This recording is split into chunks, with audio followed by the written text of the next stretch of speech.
এটি ছিল একটি সাধারণ গ্রামের গল্প, যেখানে মানুষজন তাদের দৈনন্দিন জীবন নিয়ে ব্যস্ত থাকত। সেই গ্রামে বসবাস করত একজন ব্যক্তি যার নাম ছিল আব্দুল কামিল।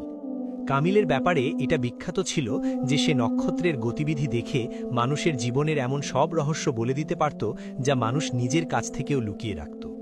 তার ইলমের খ্যাতি এতই বেশি ছিল যে বড় বড় সওদাগররা তাদের জাহাজ সমুদ্রে ভাসানোর আগে তার কাছ থেকে শুভক্ষণ বের করে নিত। কামিল তার গদিতে বসে সামনে রাখা একটি পুরনো কাগজের ওপর দাগ কাটছিল। তার চেহারা এক অদ্ভুত অহংকার ছিল, যা তার প্রতিটি কথায় ফুটে উঠত। তার সামনে একজন ধনী সওদাগর ঘাবড়ে গিয়ে দাঁড়িয়েছিল। সওদাগরের কপালে ঘাম ছিল এবং সে বারবার নিজের হাত কুচলিয়ে যাচ্ছিল। কামিল ভাই, আমার জাহাজ 3 দিন ধরে নিখোঁজ। আমার ভয় হচ্ছে কোথাও জলদস্যুরা তা লুট করে নেয়নি তো। আপনি একটু হিসেব করে বলুন যে আমার মালপত্র নিরাপদ আছে কিনা। সওদাগর কাপা কাপা গলায় জিজ্ঞেস করল। কামিল এক মুহূর্তের জন্য নিজের চোখ বন্ধ করল। তারপর কাগজে কিছু অদ্ভুত নকশা আঁকল এবং নক্ষত্রের গতিবিধির হিসেব কষল। হঠাৎ তার চোখ খুলল এবং সে একটি দীর্ঘশ্বাস নিল। সে কলমটি টেবিলের উপর ছুঁড়ে ফেলে বলল, নিজের মালপত্রের আশা ছেড়ে দাও। তোমার জাহাজকে সমুদ্র গিলে খেয়েছে। গতকাল সন্ধ্যায় সূর্য ডোবার সময় তোমার জাহাজ ডুবে গেছে। ওটা আর কখনো ফিরে আসবে না। সওদাগরের পায়ের তলা মাটি সরে গেল। সে কাঁদতে লাগল এবং বলতে লাগল, কিন্তু কামিল ভাই, আমি তো আমার সব জমানো পুঁজি ওতেই লাগিয়ে দিয়েছিলাম। কামিল চরম অবহেলার সাথে হাত নেড়ে বলল, যা নক্ষত্ররা লিখে দিয়েছে তা হয়েই থাকে। আমার ইলম কখনো ভুল হয় না। এবার এখান থেকে যাও এবং পরের জনকে আসার রাস্তা দাও। সওদাগর কাঁদতে কাঁদতে সেখান থেকে চলে গেল।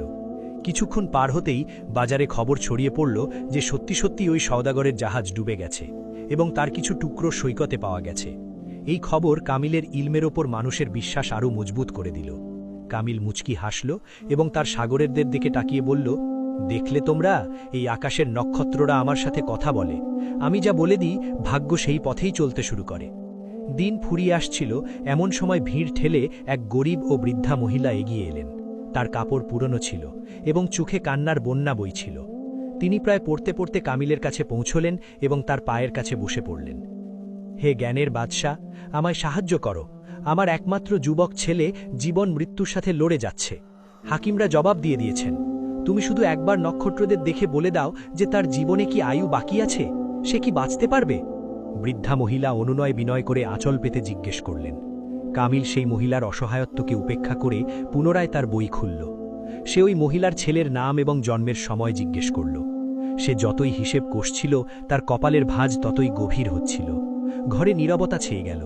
সবাই শ্বাস বন্ধ করে কামিলের উত্তরের অপেক্ষায় ছিল। অনেকক্ষণ পর কামিল মাথা তুলল। তার চোখে দয়ার একটুও